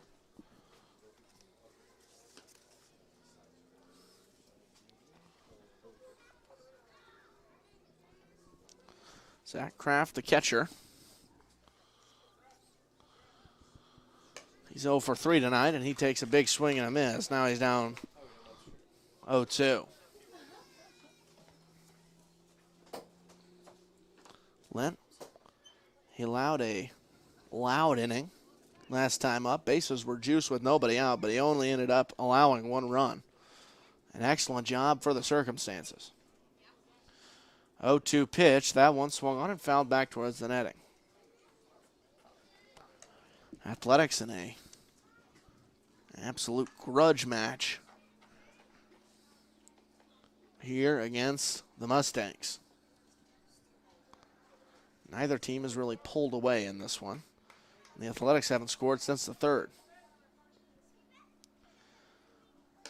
0-2 pitch again. Swung and missed.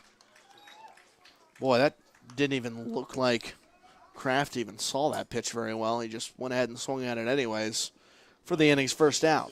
The third baseman, number 9, Tyler Gundelfinger. So now it'll be Tyler Gundelfinger.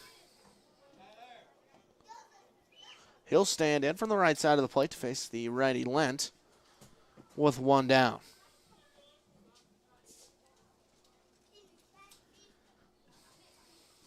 Pitch from Lent. That one's outside for ball one. I'll tell you one thing. I haven't seen the Athletics as, I guess, the word would be locked in as they are tonight. A little bit more silent, a little bit more focused this evening. 1-0 pitch. That one's in there. Strike one. 1-1 now our count. Athletics lead it by 1. 3-2 our score.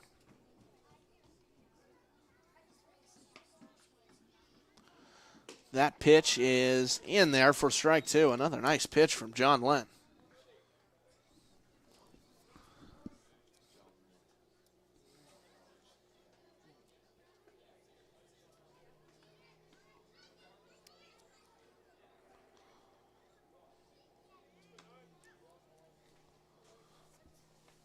One-two pitch from Lent. That one swung on and fouled off back towards the right side.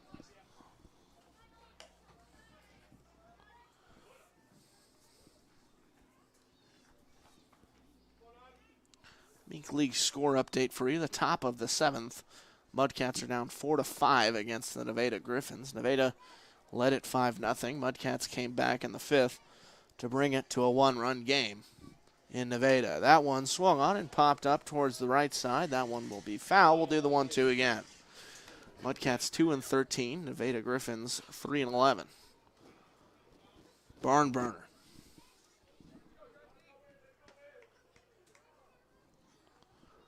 This game is being made up from June 7th, whenever it was supposed to be played, was rained out. As that one's going to be slapped towards the right side. That's going to get through the infield for a knock. Nice job taking it the other way by Gundelfinger. So he'll stand at first now with just one down.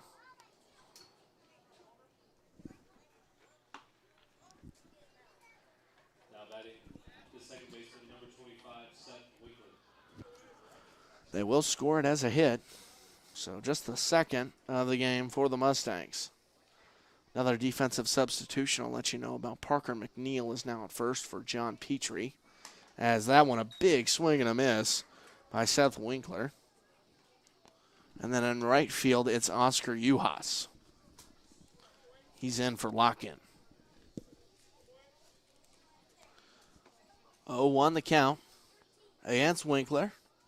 Lent fires the second pitch to the AB. That one's a big swing and a miss at the high heat.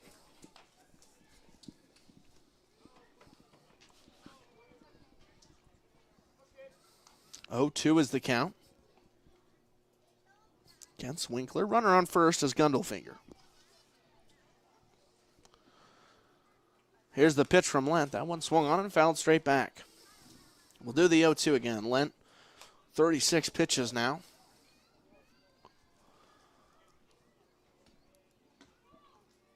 Here in just his second inning of work. He's officially gotten through 1 1/3. He's got a runner on first and Gundelfinger at the plate. He's got the batter Winkler down 0-2. Pitch from Lent. That one swung on and popped straight up. It'll be foul towards the right side. Kids will run after it and then claim their free menu item from the concession stand. I'm not going to point the camera down there because it will take me too long to get it back up, but Evan Bradshaw is doing some excellent juggling in the dugout.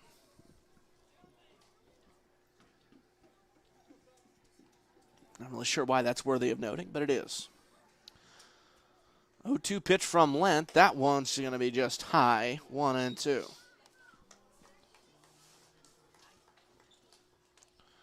Evan Bradshaw, man of many talents, apparently. I couldn't juggle if it had to save my life. 1-2 the count against Winkler. Here's the pitch from Lent. That one swung on and smashed towards the gap in left center. That one's going to get down. Played off of a couple of hops by the left fielder, Knight. He'll get it back in before the runners can advance any further. It's first and second with one down. That was a nice piece of hitting there by Seth Winkler. Now batting, the designated hitter, number 44, Charles Stevens.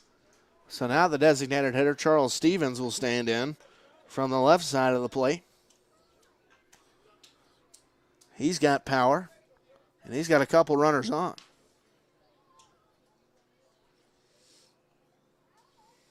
Pitch from Lent. Boy, that one was really funky out of the hand.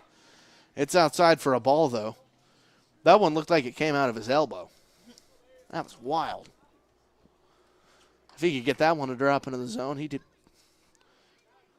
be a Cy Young candidate, as that one's in for strike one. 1-1 now the count against the designated hitter Stevens. He's 0 for 2 tonight. He struck out once. Runner on first is Winkler. Runner on second is Gundelfinger. That pitch is low in the dirt for ball two. This game felt like it was chugging along, and now I feel like it's hit a brick wall. Slow going here in Clarinda. Hugh Haas is just kind of hanging out and right, it looks like. Andrew Young in center trying to keep his arm warm. Pitch from Lent, swung on and fouled back our way. I did not flinch for strike two. It's a lot easier to not flinch whenever you're not as close to the field. At Northwest, I was directly behind home plate. Whenever one was fouled back towards you, you got out of the way even though there was netting. 2-2 pitch from Lent. That one is swung on and fouled off. It'll go to the backstop. A little bit of a weird swing there, but that will keep our count at 2-2. Stevens trying to stay alive here against Lent. Lent's now thrown 42 pitches in just his second inning. He's got a couple runners on. Second try at the 2-2 pitch. That one's high. 3-2 count full. We got a little bit of noise from the Mustangs bench. They try to fire up their guy at the plate and possibly walking and loading the bases again. Pitcher warming up in the bullpen for the Athletics. Can't get a number on him. Looks like 27. That's Doyle warming up in the bullpen for the Athletics as that one swung on and foul off once again, went off of the catcher. So the home plate umpire will do the courteous thing and walk out, toss the ball to the pitcher, give Braden Olson behind the plate a little bit of time.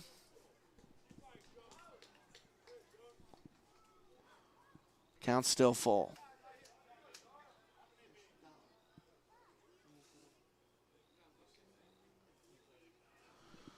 Doyle in the bullpen.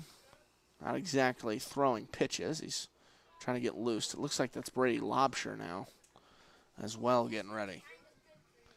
That pitch inside, it's going to plunk right on the shoulder. Stevens, and that will load the bases. Not at all what Lent wanted there. In a 3-2 count, he plunked him right in the shoulder, and we'll see if we get a meeting out on the mound. So it'll be Kobachevsky to bat from the left side of the plate for the Mustangs. Bases juiced against Lent. Micah Kobachevsky, he's Missouri Western Griffin, native of St. Joe. He's been excellent this season, just not in the lineup tonight. Pinch hitting here. That first pitch is going to be on the inside half for strike one. He's pinch hitting for the 9-hole hitter,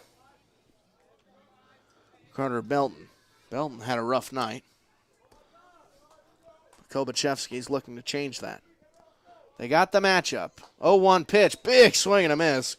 Kobachevsky was trying to hit that grand slam out towards the right. He's unsuccessful there.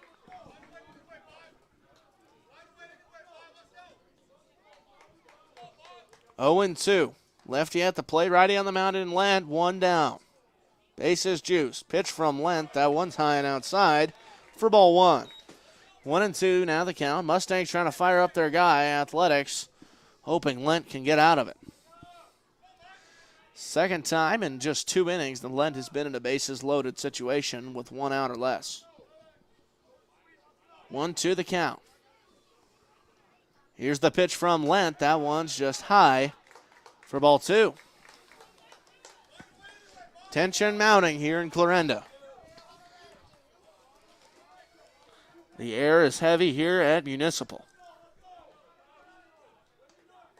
2-2 count evened up. Kobachevsky, the pinch hitter at the plate. Here's the pitch. That one's inside the corner. Strike 3 from John Lent.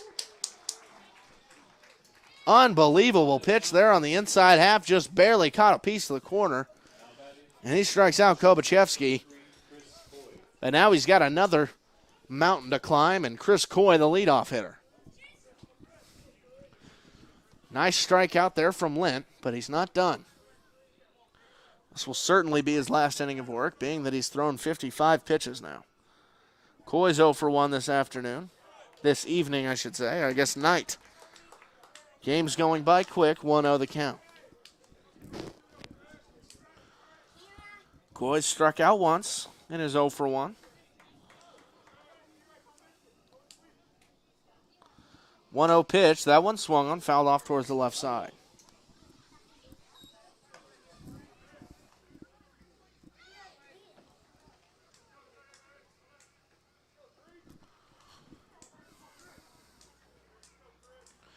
It's a thriller here. 1-1 the count. Pitch from Lent. That one a big swing and a miss from Coy. Bases are juiced. It's Gundelfinger at third. At second, it's Winkler. And at first, it's Stevens. At the plate is Coy. Down by 1. 1-2 pitch from Lent. That one's high and outside. Coy still alive.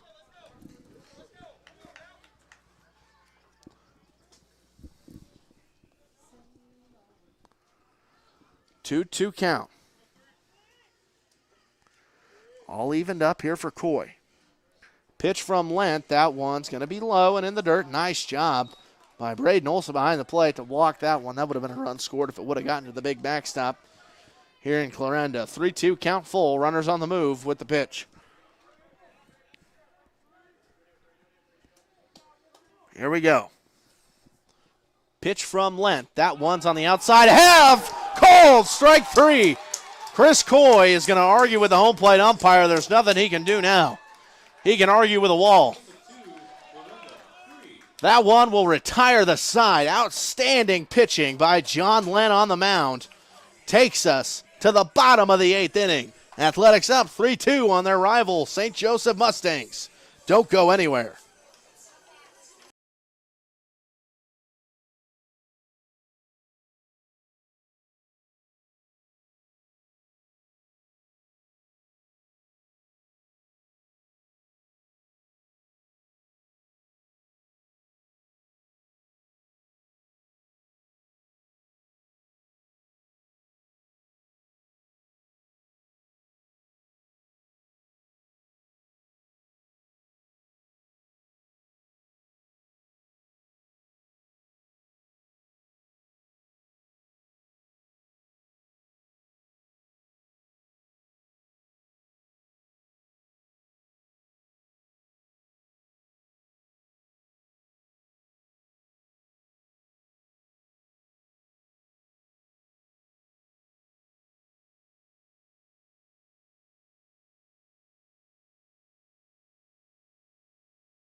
Back here at Eberly Field as we begin the bottom of the 8th inning. It was a tension-mounted top of the 8th, and we'll see how the bottom goes. Graydon Hammond still on the mound for the Mustangs, and he will face the switch-hitting Theo Anderson. Anderson will bat now from the left side of the plate to face the righty Hammond. His first pitch is going to be high, gets away from the catcher Kraft for ball 1. Carter Belton no longer in left as he's subbed out for Kobachevsky. That one swung and slapped towards center. It's going to get down. Base hit, and oh, man, he's limping big. Man, that's no good.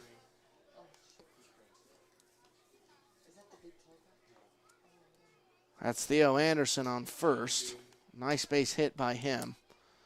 We hope he's all right. We hope it's a cramp. We'll see what it is. You don't like to see that one bit. Looks like they will bring in a pinch runner. That will be Eberly. Pinch running for Anderson will be number 18, Cooper Eberly.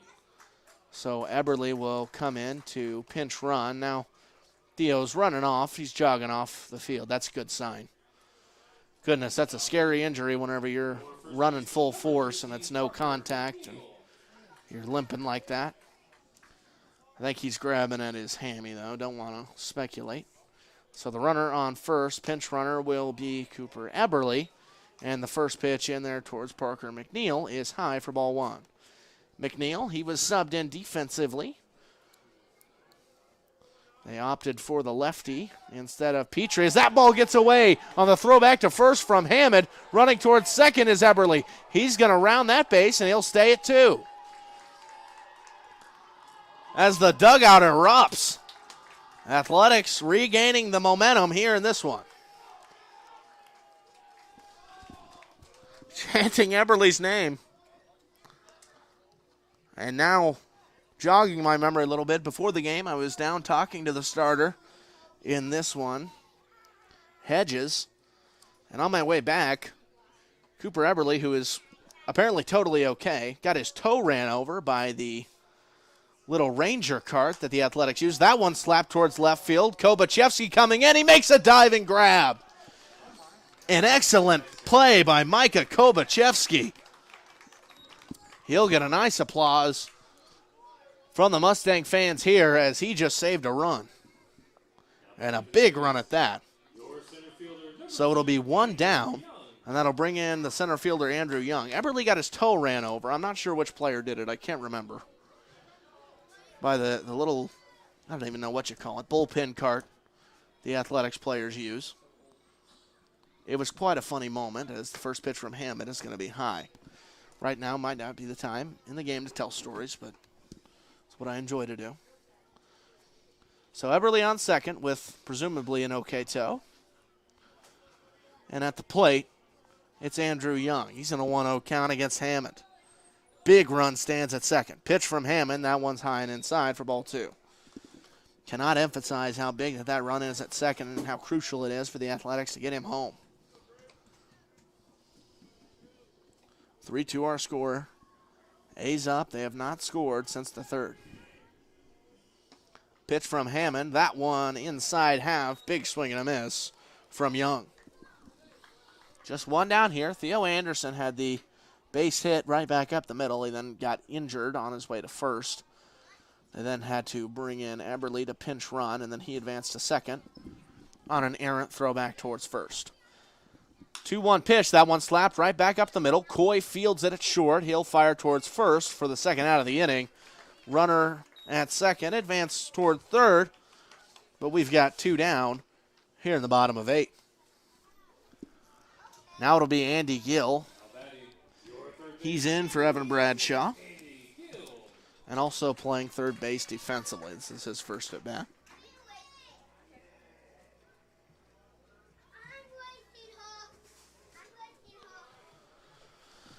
Be a clutch moment for Gill. That pitch just high and outside for ball 1.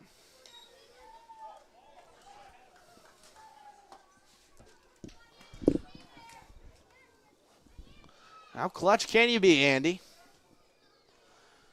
1-0 pitch. That one swung on, popped up towards the left side. Kobachevsky coming in on it. There's 3 fielders converging. It'll be the shortstop, Chris Coy, who runs out of play and grabs that one in shallow left field. We will go to the top of the 9th inning. Do not go anywhere, as the Athletics have an opportunity to claim their 14th win and their 11th in the row, but they're going to have to shut out the Mustangs here in the top of the 9th, just up by 1. We'll be back with more in just a moment.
New pitcher on the mound is Brady Lobsher, as we're back here at Eberly Field for possibly the exciting conclusion of an instant classic here in the Mink League. It's the Athletics trying to outduel their foes in the Mustangs. They're up 3-2, and it's Brady Lobsher on the mound to try and end this one in Clarinda. Athletics trying to look forward towards their 11th win in a row. Meanwhile, on the other side of the spectrum, it's the Mustangs trying to get back on that win streak. They've lost their last matchup. They're 9-6 so far in the season. If you're just now entering our stream, you're entering at the right time. Stay tuned. An exciting finish awaits. And it'll be Frank Gall leading off the inning for the Mustangs. He's 0 for 4 tonight with 2 strikeouts. If we know anything about his collegiate career, though, he can make it happen in 1 pitch. Here's his first look at Lobsher. That one's high for ball 1.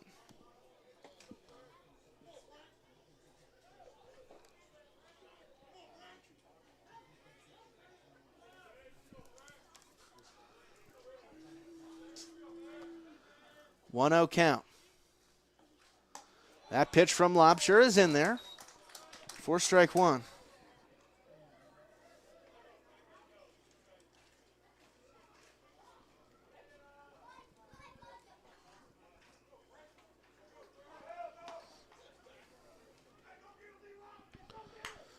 One now the count. Pitch from Lobsher. That one's going to be high and inside for ball 2.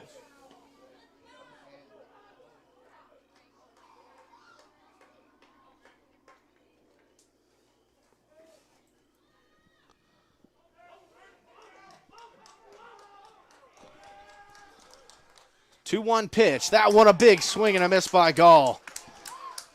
A's crowd and dugout is in it. Loudest I've heard them all season. 2-2 the count against Frank Gall. Lobsher gets the sign from Olsen. Readies, kicks, fires the 2-2 pitch. That one's going to be outside. 3-2. Count now full.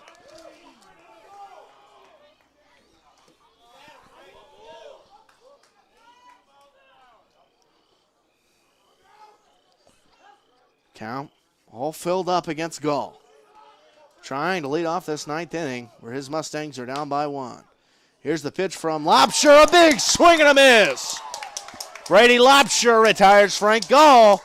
2 more outs to go.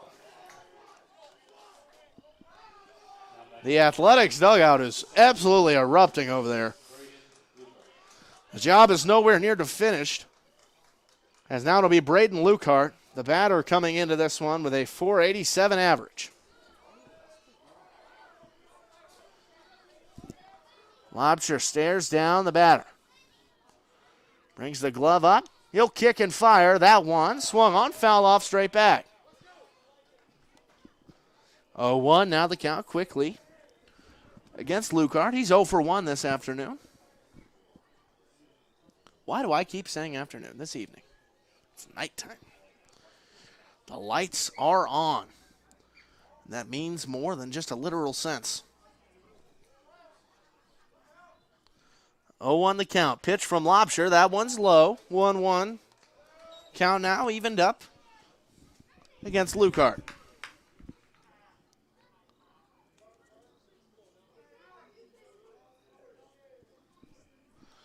Lukehart, the Mink League MVP, if you're voting on halfway through the season. Is he ready to see the 1-1 from Lobsher? That one's in there. Strike two.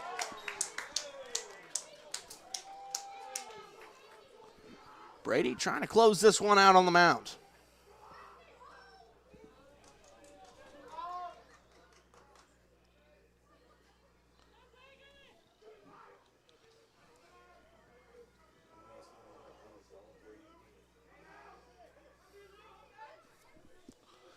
He'll kick and fire. That one, a big swing and a miss. Another strikeout here in the ninth. Mustangs down to their final out. And it'll come in the form of the first baseman, Jaden Little. St. Joseph will not opt for the pinch hitter. They will go righty on righty to face Lobsher.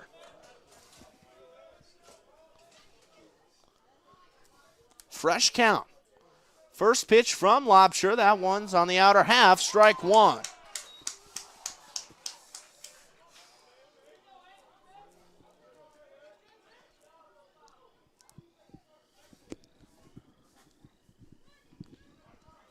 Oh, 1 the count. Lobsher set, kicks, fires. That one on the inner half. It's going to be grounded towards first. McNeil tries to scoop it. He bobbles it around, and being safe at first will be first baseman Jaden Little. So the tying run on first and the run to give them the lead comes to the plate. It'll be a pinch hitter for St. Joseph.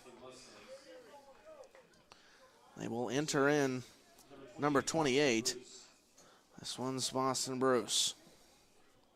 Bruce, they'll opt for the righty-righty matchup. He'll see his first pitch from Lobsher. That one's on the outside half, a little too far outside. Ball one. Boston Bruce, the pinch hitter. He's in for the catcher, Zach Kraft.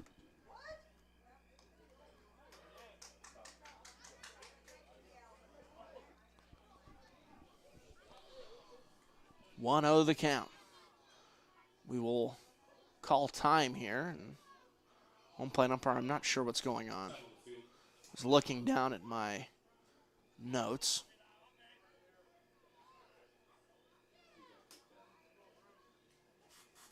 And it looks like a member of the Mustangs has been ejected from the game. So he will take the walk back to the bus. Home plate umpire will make sure he does.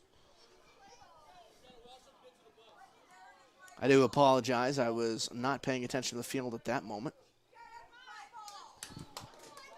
Now the Mustang fans are yelling at him.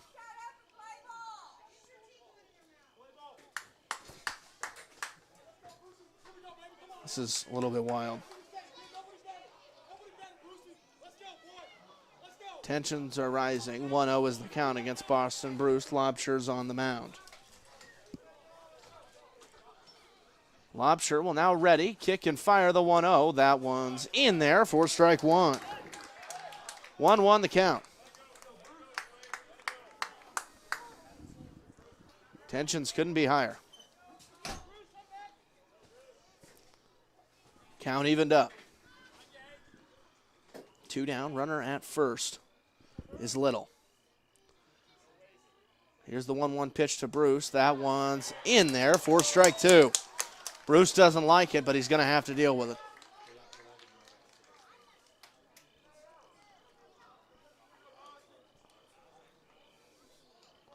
A lot of negative body language from every one of the Mustangs batters. Regardless, it's a 1-2 count. Lobsher kicks, fires. That one's going to be high. 2-2 count, now even up. Boy, what a big moment this is. You can feel it in Clarinda. Beautiful night for baseball. It's been an unbelievable game. 2-2 count even up against Boston Bruce. Lobsher kicks, fires. That one's high and outside. Count now full, 3-2. On deck, it's the 6-hole hitter, Tyler Gundelfinger.